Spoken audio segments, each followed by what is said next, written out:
Okay, for this episode of the RV Small Talk podcast, we're going to be talking to someone who's been in the industry for quite some time and knows the service side in and out. In fact, he helps to go around the nation making service centers and parts centers better and better for you, the customer, and for me, because I'm also a customer. So today we have Bruce Heidelmark from Dealer Pro, and he is here not only to help us out here at Princess Craft, training our service staff and Cody mostly, but he's going to give us some of the things he sees in the industry, in the service side of the industry today. I also have a guest host today because PJ and Lindsay are out. They're slacking. Well, they're slacking on vacation with their family. I think that's the kind of slack we all need. Well deserved. So we have Cody, and he's going to be jumping in. You know him well from previous episodes. All right, everybody, welcome to the RV Small Talk podcast, where we talk about lightweight trailers, truck campers, and the people, places, and adventures that go right along with them. I'm your host from Princess Craft RV. I'm Clint. This is Cody, and this is our guest Bruce today, and we're going to dive right on in. Splash. Bruce, how you doing? I'm doing well, thank you. Well, we get to see you about once a month here at Princess Craft. Just so our audience understands what you do and whatnot, can you give us a quick elevator pitch? What is it that Bruce does? Basically, Bruce comes in from Dealer Pro and works with the service people and the parts folks on the service, or what they call fixed operations side of the business. Mm-hmm. And what we're trying to do is educate these folks to a higher level of where they're at present. And through our 21 years of experience in our company, we work very hard with the primarily the service manager and the service advisors, and also the parts people to help them elevate them to a newer level. So it's all going to be in the direction of making for a better operation on the business side, so the customer has an incredible experience. What we're looking to do is provide the customer with a safe and reliable vehicle. So every time they go out to go camping, the vehicle is ready to go for them. Right. And they have to have, when they leave here, they have the confidence that the vehicle is in that condition. Yeah. We do that through maintenance or packages that we offer the customer as they come in. Every customer receives a maintenance schedule, which is very clearly defined as to, it's broken down into months. And at each increment, they're asked, do you want, let's take, for example, check your brakes and wheel bearings, things of that nature. So we look very closely at those type of things with the customer. We're trying to give the customer the best experience they can have when they come to Princess Craft or any other dealership. Yeah. All right. But before you did this, you actually have been in the RV service business for some time. Can you give us some of your background? Sure. I've been in the RV business for 38 years prior to coming to Dealer Pro. I pretty much held every position in an RV dealership with the exception of finance. Never really had much of an interest in doing the financial side of the business. Done sales. I remember back in the early part of the, when I first started in business, I would sell the coach in the morning, have it washed and delivered. I would do it all myself from start to finish. Right. That sounds like early Princess Craft days. That sounds, it sounds old school. And it sounds like the experience a lot of people actually kind of wish was still out there. Yeah, I agree with that. Most of my time has been spent in the service and parts side of the business, which I always loved. The majority of my time was a service director, service manager, in charge of both parts and service, which is what I really enjoy and really like. Yeah. But it got to the point in my own life where I said, hey, 38 years of experience, I need to start dispensing some of this to people that need it. Okay. So I decided to get out of that day-to-day grind, if you will, and go on to Dealer Pro, and I'm very happy that I did. Okay, cool. Well, we're happy you did too. We've enjoyed having you here the few times that you've been with us so far. Yeah, our contract, I believe, is for 12 or 13 months, so you'll be seeing me for a while. Yep. And I'm sure you'll see, our primary goal is to increase the dealership's gross profit. Yeah. And we do that in ways by these menus and so forth. And the months have been good. Last month was kind of so-so, but we're on the right step and forward. Okay, well, Cody, you're part of the decision-making team that would bring in someone like Bruce. Correct. So as someone who's in the daily grind here at Princess Craft over the service parts and service centers, what kind of thinking says, we need to find someone who can consult, who can train and up our processes? What kind of thinking goes into that? The primary thinking is I don't know enough. Okay. And PJ and I went to RVDA last year, and we sat through some Dealer Pro training at that time. And she and I talked, and we were like, we need these guys in our dealership. We want to elevate Princess Craft. We want to provide the best experience for our customers and provide them the right services that they need when they visit Princess Craft. Right. And she and I both said, you know what, we've both been doing this a long time, but neither of us know enough to do everything that needs to be done. Right. We need somebody with even more experience to come in and help out. Right. And so we turned to Dealer Pro. Well, the nature of the beast over the past couple of years with the buyers just being on this tear, just buying every RV that's produced and then some, has meant required growth for our dealership and dealerships all over the place. So growing pains, new people to the industry trying to learn new jobs. I mean, it's hard when we're trying to just keep up. It's hard to train people. It is. So it makes sense that we bring someone in to assist. Yeah.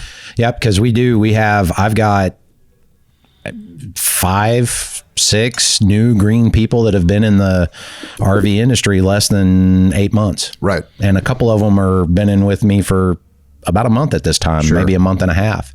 So having some extra eyes on things and helping keep a view on everything is extremely helpful. Cause I can't, with all the new people, I'm getting pulled in so many directions. It's hard for me to really give anybody my direct full attention to make sure I'm not missing the important stuff. You know, I think a lot of people who've listened to our podcast for a while realize that we are not the largest dealership out there. We're a single location dealership at the moment.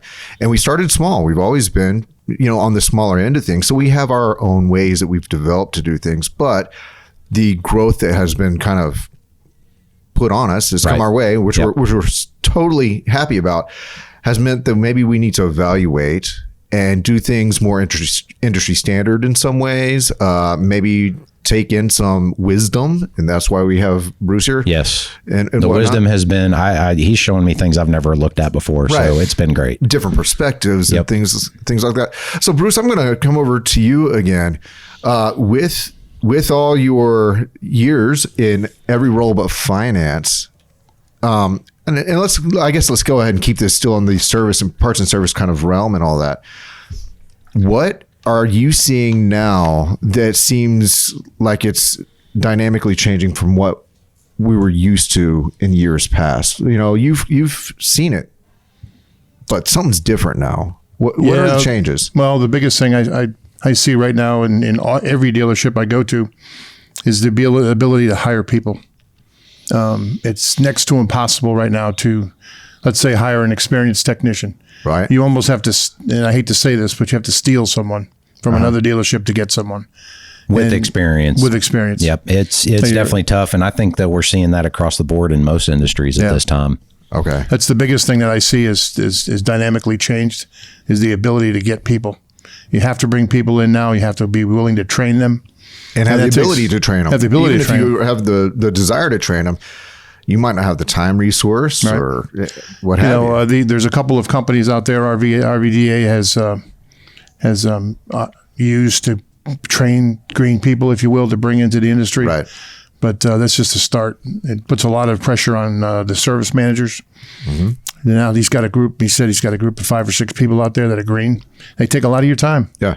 But that's the biggest dynamic I see that's changed right now. Right. And, customers, they come in and they actually don't care or want to know if you have a need, if you have someone who's green and needs to be trained, or you have all new staff. They just want a good experience. Yep. And it doesn't matter what your staff is comprised of at that time. They don't know and they don't care, and they really shouldn't have to care. They really don't. They come in, expecting. Right. Expecting certain things. We've had a tremendous problem getting parts. Right. For a year and a half now, at least. With all the supply chain issues, it's months. Yeah. I mean, you call to order a generator, for example, and they tell you 16 weeks. You got to be kidding me. 16 weeks to get a part? Right. That's another big thing. You used to be able to call up and say, I need X part. You had it tomorrow. 24-hour turnaround is what I was used to in 2017, 2018, and 2019. Yeah. And you're right. 16 weeks is something. I hear on the sales side, since I've just been here a couple of days, and there's somebody that's ordered a coach a year ago. Right. Yes. We just delivered one yesterday that was on order for about a year. That's amazing to me through the years. I mean, that's something that I've never seen in all the years I've been doing this. I mean, I can't fathom. I said to my wife the other day, I can't fathom ordering something and getting it a year from now. I mean, and then the price changes on top of it. The price changes, and yeah, I mean, we have really grown into a immediate. Help me out here. What's the word I'm looking for? We like to get what on we demand. pay for on demand. Everything's on demand. Thank you. That's a good word for it. Everything is on demand. We get it. Amazon. I mean, we order it. We get it the next day. You know, I mean, we stream all of our movies. There's no rent a DVD or wait for a VHS tape. I mean, it just, you get it right there. No going to the store to get stuff. It's all delivered. Yeah. So now we're having to make that shift, and it's been huge. People are having to wait, and you know, we feel their pain. We don't want them to have to wait. I mean, the whole idea of owning an RV is to use it, enjoy it, and use it, and get to go. Sure. So yeah, that's been a big shift as well. Is the hold for sure. Okay. I think those are two of the biggest things that the RV dealers are dealing with right now. All right. Do you see anything that the RV industry can do to start alleviating this problem? You know, it's obviously not going to be immediate, but what if we are in this problem now, then we can learn some lessons now and improve our future. What should the RV industry be doing to handle the hiring of techs or growing techs, making techs kind of problem? They've got to make the training, the initial training accessible for these young people that are coming out of trade school and what have you. Okay. I think the message of being an RV tech or even an automotive tech, they're struggling with the same scenario. They are, absolutely. You know, they have to get into these schools and pitch the idea of becoming a technician. I think that whole thing has just gone away through the years. People don't know what a technician is anymore. They don't know what they do. And I think that word needs to get out there very strong. And I think that's what the RV industry can do for us, is get that word out there. Would you go into high schools with the message? I definitely would. Anywhere where there's a potential for a technical person to come out. I mean, there's myself, when I was growing up, all I wanted to do was be a technician. Right. Grew up around RVs. My father couldn't even drive one when we had one. I used to go to he finally learned how to get it to the campground, but he couldn't back it in. My mother would be back there waving at him, you know, and I said, Dad, get out of the thing. Let me back it in. Yeah. Nice. And that's how I started in the whole thing. And it's just led to one thing to another. But yeah, it's a big, big, big problem right now with both technicians primarily. Cody had a good experience here. He got two green people that he hired for service advisors, who have really done a tremendous job in my view. Yeah. I have not seen two people kick in as fast and learn as fast as they have. Right. There's a lot to learn in that position. It's probably, in my estimation, the hardest job in an RV dealership position. How does a service advisor in an RV world differ from service advisors in automotive or another? They really don't. The only difference is a car and an RV. Okay. There's a lot more to a car, if you will, but the stuff they're putting on these RVs today, my God. Right. There is so much. That. Yeah, it's starting to crazy. Approach. I mean, they've got smart RVs now. I mean, you get one command control centers and stuff that can do literally everything on the RV. Stand outside with your phone and open the slides and the awnings and everything else, and the customer, you know, they love that stuff. Right. But the automotive industry is hurting as well to find certified people to get them up to the speed with all the stuff that's on these. Sure. All the stuff that's on these cars is amazing. Just look at some of the things these cars can do. I mean, it's unbelievable. Right. And the RV business is right there behind them. Yeah. Yep. Yeah. I think one of the biggest things with cars, you know, is technicians they've got to understand computers. I mean, it is not just a check a part out, kind of replace it kind of thing. You've got to actually be able to look at data on a computer to diagnose vehicles these days. Which is different than more analog equipment that we've been used to in the RV world. Analog or plumbing's just been basically, you know, you can understand that. Yep. But give it time. RVs other than like the chassis section of like a motorhome, give it time. RVs are going to start, I guarantee you, they're going to start integrating some type of diagnostic software into their on-demand operation systems. They're going to have to. They're really going to have to, because the technicians are not going to know how to fix this stuff. They're going to have to be able to log in, plug in the computer to the system, and say, it's going to come up and say, hey, I got this problem. Check these out. Well, this is something that I've been thinking about. Is the automotive world, the motorcycle world, they're all starting to say by 2025 we're going to be this huge percent all electric, and by 2035 we're going to be all electric and all that. That's going to change this trade of being an RV or automotive or motorcycle technician so significantly, because all those components, you're not dealing with anything that's fuel injection, carburation, breathing air, nothing. It's literally an electric motor and a battery and a bunch of computers running that thing. So a technician's going to totally be a different animal in just a few years in that world. Are we going to see a quick shift, or is it going to be a more steady shift that way in RVs? I don't know exactly where that'll go. It's hard to say. It's hard to say. If RVs got to be able to go, motorhomes particularly, they got to be able to go a distance. Yeah. And right now they just, depending on how they get there with the battery and motor technology there, right, how they'll get that distance where somebody who's on a road trip doesn't want to have to stop and charge up every 150 miles or something. I think it's going to be time for that. That's going to be the big thing with an RV, is be able to. Because most of these people will fill these coaches up, and they'll take 150 gallons, and they're driving all day, 500-600 miles. Sure. And they want to continue to do that. There are a couple of manufacturers out there. I know Winnebago especially is looking at developing an electric motorhome. Yeah. But the big thing is, as Cody said, is going to be distance. Yeah. Most of these motorhome people, they want to drive. They want to get in that coach and they want to go all day long. They want to stop. Maybe they'll stay 2 days at a destination and move on. Yeah, that's going to be a significant change. That'll be the hard part there. So from the technician standpoint, service center standpoint, how fast are technicians going to have to become 1 and 0 digital people? Because I look at our shop, as fast as the automotive industry. No, that's a fact. It'll probably be twice as long as the automotive industry, I would think. Yeah. So and it may even be longer than that. Really, if you even just go and look at standardized training and stuff for RVs, still not showing up that much. They're still trying to get that together. Right. And RVs have been around forever. And I'm looking at the world, the areas of the RV where it seems to be going that way the fastest. That's going to be in the power section. That's going to be in the lithium-ion battery technology and management technology, solar converters, DC to DC chargers, and things like that.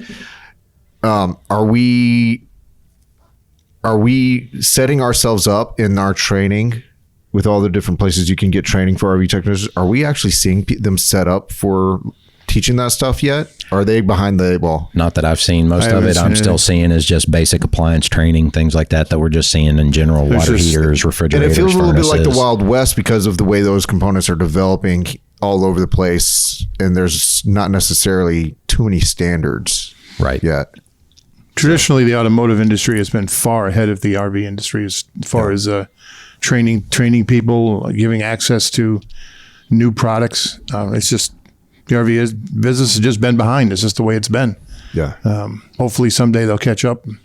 You can't even look up a part like in automotive. You go in and you look up by VIN number and you call up a specific area of the car and they say, oh yeah, that's the part I need right there. Yeah. You can't do that in the RV industry. No. Right. You've got to take a picture sometimes, send it to the person on the other end through email or whatever process you use. Right. You hope you get the right part. You may not. A lot of times you don't get the right part. It's a lot. Yep.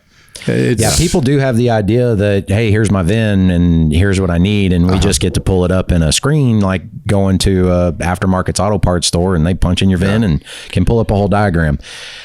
We have very few manufacturers that we actually have that luxury with, and most of it is not. It's just not very smooth. It's not very efficient. But yeah, the pictures is usually the best idea when you're dealing with manufacturer parts to try to locate things, and then they go, yeah, this is it. But then you're hoping that it's actually it. Right. So then you've got the technician that's working on a particular item and he has a problem, and now he's got to call the factory, get a certified technician on the other end. And now he spends an hour of his time trying to fix something, going back and forth. There's no other way for him to fix that product. He's never been trained on it. Right. They throw this stuff in these RVs now, and all of a sudden you got, whoa, what's that? I never saw that before. I can't tell you how many times I've heard that where, a technician will come up and go, what's this? And even we'll go around the whole building, including cells, and go, they threw a what in there? Yeah. They delivered us a trailer without informing us of what switch. Yeah, exactly. Happens all the time. Yep. Yeah. So it's new products, things like that. They're making switches faster than we can keep up and keep people trained. So we and here at Princess Craft, I am sold on training. I believe it absolutely has to happen because that is the only way we're going to be able to continue to provide excellent service to our customers. Right. Most definitely.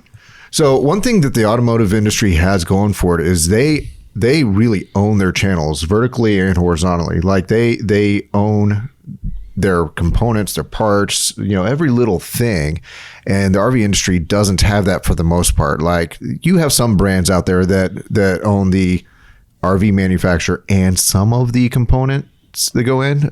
Thor, I think, owns some components as well. They now own the Air Excel line. Right.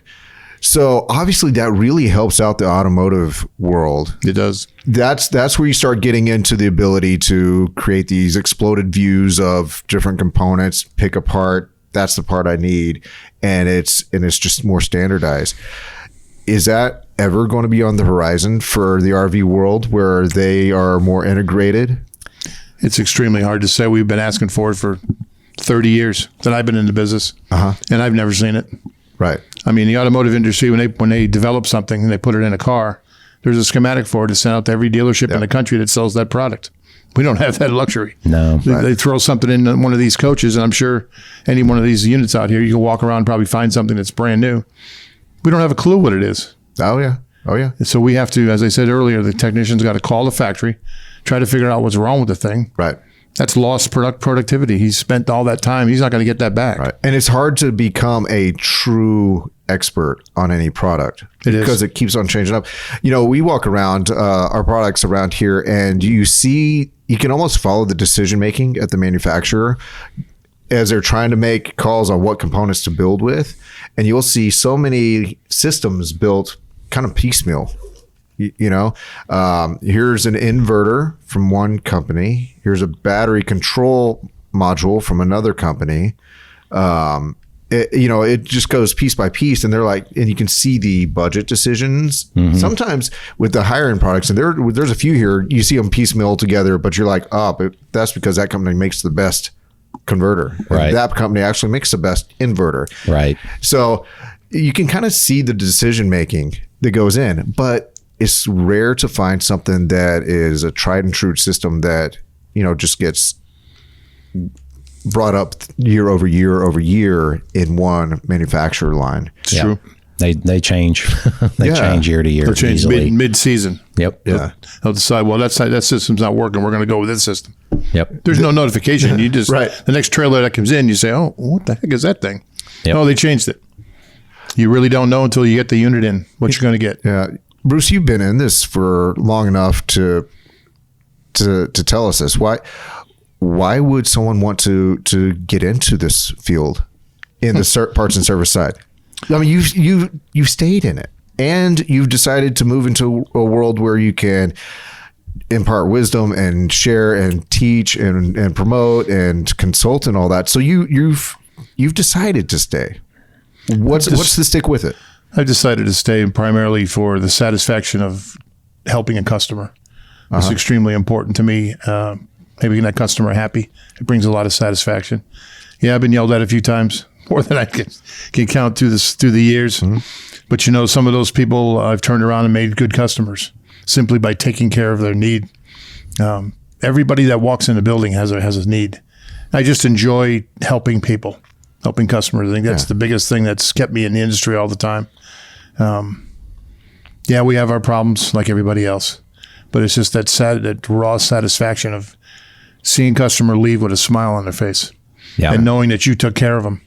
That's what keeps me going. Okay. All right. So if you were going to speak to someone who might have the slightest inclination to jump into this field, this industry, what would your talking points be to say, no, this is a viable career that you can have a real fun factor to, enjoyment, or feel satisfaction in? What are your talking points? Well, I would think that depending on what you're talking with a group of technicians, possibly, we're looking for a field. It's a growing field. It's an expanding field all the time. As far as the other side, service advisors, again, it's the customer satisfaction part of it. I think the two people that just came in primarily for that reason, but the customer service side of it, you can see it in their thing. It's a tough thing to talk about right now. Yeah. It's a very tough field that we're working in, but I think the simple customer satisfaction is the key. Uh-huh. I think one of the big points for like the technician side of things is when you work on cars. I mean, you a lot of, at least when I was working on cars, we were bumper to bumper technicians, but some manufacturers run specialized technicians. They specialize in transmissions, or they specialize in engines, or drivability concerns or whatever. RV technicians, they got to know everything, man. They got to know hydraulics, they got to know plumbing, they got to know 110 electrical, they got to know 12 volt electrical. I mean, their knowledge base has to be so expanded. I mean, they can't just focus on one thing and be good at it. They've got to be good at a lot of things. Carpentry. They got to be able to build with wood. I mean, there's still wood in trailers. There's just so much to it, which I find intriguing because I like to really engages the mind. Yeah, it really engages the mind. It does. A lot of what we're doing now with lithium and solar and stuff like that, it's laying these systems out and getting to draw them out and figure out how it's all going to work. Right. And where to fit stuff sometimes. Right. It's a lot of fun, in my opinion. It can be a bit of a head scratcher or a headache at times, but you really got to know a lot more than an engine or a transmission. I mean, you just really got to get into it. So I think that's a good thing on the technician side, other than making sure that it's done right and taking care of the customer, is just the amount of knowledge you get to take in and hopefully retain to do a good job. So if you are the kind of person who just thrives in problem solving, figuring things out, you're really probably even more of an engineer mind than you might let on or know about yourself. You love the dynamics of, I have no idea what I'm going to face every day, but I'm going to get to solve puzzles all day long. Yeah. Learn new systems. Yep. And we have a guy here, Hyro, who got a 3D printer because he wanted to make parts. Yep. And it's resulted in some incredible installs for some of our. He has 3D printed us quite a few pieces. Right. Yep. And our customers have been like, wow. Yeah, they look good. So, that's one thing I have noticed in our shop is that our guys are never bored. Mm-hmm. They aren't, like you said, in the automotive industry, you'll have a transmission specialist. Well, if you're dealing with only Toyota transmissions, after a while, maybe a month, you've seen everything there is to see already. Yep. And you've already done that task, I don't know how many times. Whereas in a shop like ours, I don't think any of them, even with years under the belt, can say they've had any 2 days alike. No, every day is different. Every day is different. Every day. Yeah. Yep. And I think there's a lot of people just coming out of the high school, that really don't have the desire to go to college. Sure. I never did. I wanted to put a tool in my hand and start working. Right. Nothing wrong with that. I don't think those people are recognized enough. I think they're kind of overlooked. Everybody thinks, you got to go to 4 years. You got to go to school. You got to go to school. You got to go to school. And I think those people are just kind of sitting back, just waiting to raise their hand, and pick on me. And I want to go tools. And I think we're missing the boat with those people. And I think you mentioned before about high schools. I think we definitely need to get into high schools. We need to get into technical schools and really talk about just what Cody just said, the adventure of being an RV technician and the changes that happen. I think that's where we need to get involved more with our local people. Okay. I think RVTI might be making some pushes in that area. I believe they are. I think they're making some pushes into talking to high schools, trying to get set up in like their college readiness programs, like automotive and culinary and all of that stuff that they're really doing in the high schools now. I think RVTI is trying to make that push because that's where it's got to start. Absolutely. I mean, that's where automotive starts. Right. For most people, that's where it starts. It either starts there or in their garage at home. Yeah. But RV technicians, if you don't own an RV, you don't have an opportunity to learn about it. I never grew up. Everybody has cars. Yeah, everyone has cars. I grew up and I had no idea about the RV industry or lifestyle or anything like that. Not until I made friends with the owner of this business did I have any inclination of how big an industry it is, how it's thriving, how it's been growing. No idea. It's crazy. Certainly not in high school. Now, I do remember in high school sitting there as college presentations started coming through, but also some technical schools would come through. TSTC came through, and I knew some friends that went there. There's some motorcycle places and automotive places would come through, and they'd be like, "Oh, we'll teach you how to work on race cars and stuff like that." Most of those guys didn't end up working on race cars, right? But they got into a field working with tools, and it did engage, their minds and the skill sets that they naturally had an inclination to. Yeah. There's a lot of people out there. I strongly believe that we could get into this business with just a little bit more of a push. Yep. And just asking the right questions of these guys. A lot of these kids coming out of school today have no clue what they want to do. Right. No, I can attest to that. My son is going to be 20 in July, and you're so old. I know. My son's going to be 4. Yeah, well, you're older than me. I won't tell you how old my oldest one is. He has no idea what he wants to do. I mean, he's working at Sonic right now, but he has no idea what he wants to do. Yeah, but he's also working so hard at Sonic that he doesn't have time to think about it. Somewhat, yeah. That's hard. It is. Tough. That's real tough. It's real tough. See a lot of these kids do that. They take these jobs and they really don't have any idea. And they could potentially get stuck there and miss out on an opportunity. They could. Yeah. Once life gets going. Yeah. It goes fast.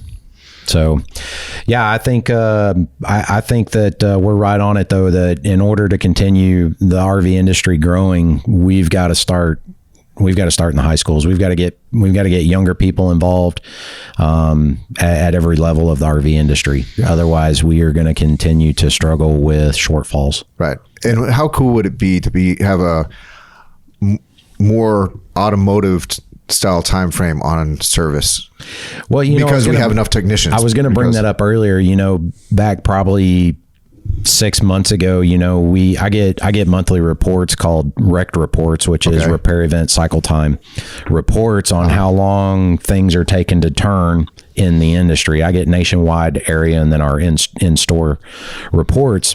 And just within the last probably 2 months, we've seen that drop from about a 90-day average down to about a 40-day average. That's a big drop. So it's a big drop, which means that we've gotten some parts into the industry and people are being able to get some repairs completed in a timely manner. So there has been an improvement there. Obviously, we never know where that will continue to go with everything that goes on in the world. But right now, things are on the up. Okay. At least that's what I'm seeing in my reports that I get. So hopefully we continue to track that way so we can turn these customers around in a quicker manner. Sure. Turn that into a trend. All right, guys. Any other talking points, questions? No, I think I'm good. Okay. Appreciate it. Fantastic.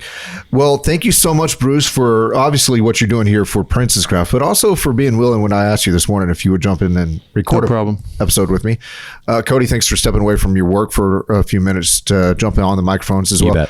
Everyone who's listening, thanks for joining us for this episode of the RV Small Talk podcast. You can check out the show notes at rvsmalltalk.com, and you can listen to us on any of your favorite podcast players. But the place that helps us the most as far as getting the word out about RV Small Talk is Apple Podcasts. So if you could jump over there and leave a good review, that really does help our podcast reach. If you want to join the community, we have a community group on Facebook. It's RV Small Talk Community Group. Jump over there, share your travels, your photos, ask your questions and whatnot. And I do believe that's it. So until we can get PJ and Lindsay back, I'm Clint with RV Small Talk Podcast, and we will see you next time. Bye. Bye. Thank you.